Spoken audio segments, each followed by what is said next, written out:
these are my solar panels at my off-grid camp. There are three 30-watt panels. These are Coleman panels. Actually, the top two are 30-watt panels. The bottom one was marketed as a 25-watt panel. However, if you look at it, it looks exactly the same as the 30-watt panels to me. I've got them mounted on a frame, and I can reposition this when I'm at the camp. I move it around during the day to get the best bang for the buck out of the sun, because I don't have a perfect southern exposure here. One of the things I've done to make this easier is I put a meter in line. Hopefully we'll be able to see this.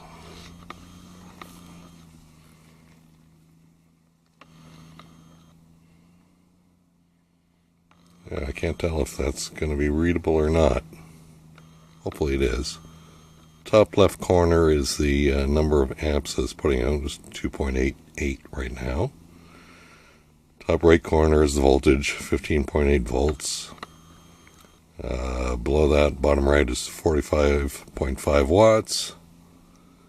And the bottom left corner is it's a cycling readout of a bunch of things. The thing I'm most interested in is the amp hours. That's 10.459.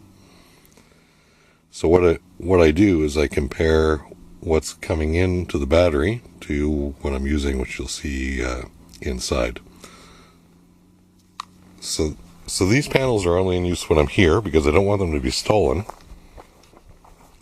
What I have done is put a 15-watt panel on the roof, and I ran the wire in through a little hole in the wall, and that's what's connected all the time. So for about half the day, I get 15 watts, basically a trickle charge on my battery, which keeps it topped up when I'm away, and then I bring up the larger 90-watt panels when I come here.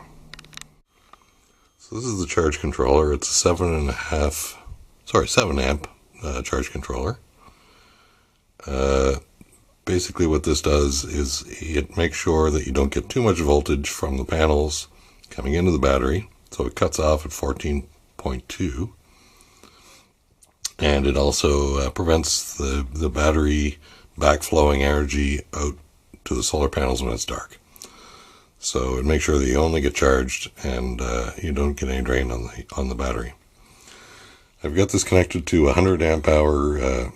This is an AGM battery, so it doesn't off gas.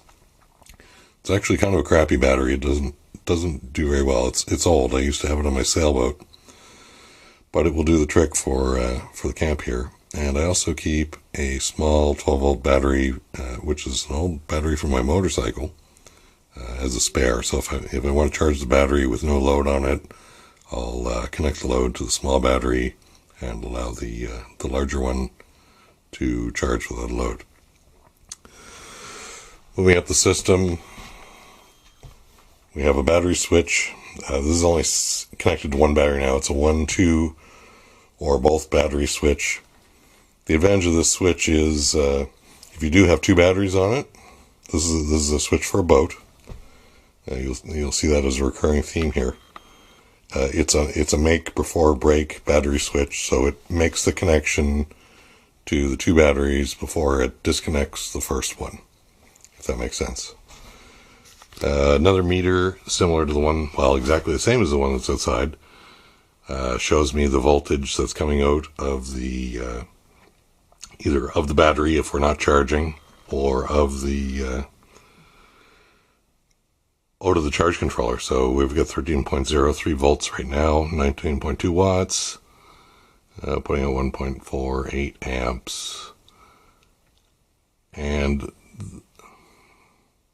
this, the 1.48 amps is what the load is right now. And if we wait a second, it shows 12.79 amp hours. That's since in about 23 hours, that's what I've used, what I've consumed in power, so I can match that up to what we're generating and see if I have to put the charger on. Very simple switch. I bought this actually at a swap meet at a yacht club. So these switches are they're circuit breakers. and they're designed for 12 volts. My understanding is if you use a regular AC switch, you can have some problems with eventually the switch is failing because they're not designed for DC use. So we only have 3 circuits here. The main cabin lights, an outside light. The main cabin lights are LED, which I'm going to show you in a minute. There's 6 LED under cabinet puck lights that I bought at Home Depot, and cumulatively they draw about 1 amp hour.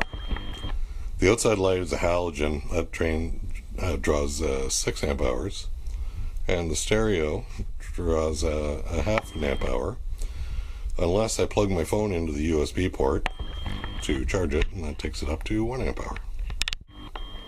And this is one of the LED under counter lights that we installed. We have 6 of them here. I was really surprised how much light they put out. They're completely adequate for lighting the cabin. The cabin's I think it's 16 by 18 feet total, and we have 6 of these. Like I said earlier, they draw 1 amp per hour, but they're really great lights. They are a little bit pricey. You could probably get cheaper ones. I would suggest if you're shopping for them, find the power source that they're designed for, and just make sure that it outputs 12 volts. And certainly up to 6 of them, I've had no problem driving them off of a 12 volt battery. So this is a stereo. This is a very simple car stereo. I think I paid $70 for it. The nice thing about it is it does have the USB port on the front. So there's 2 advantages to having the USB port. If you play CDs in these things, the motor that drives the CD actually drives quite a bit more power. So if you put your music on a USB stick, you save yourself a little electricity that way. But the second advantage, which I think is great, is that it gives me a USB port to plug my telephone into.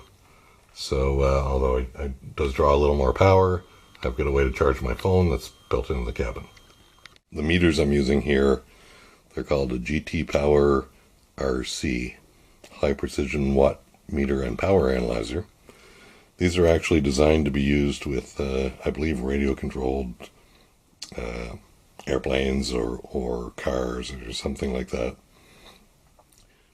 I bought them on eBay. They were really cheap. I think maybe $20 a piece.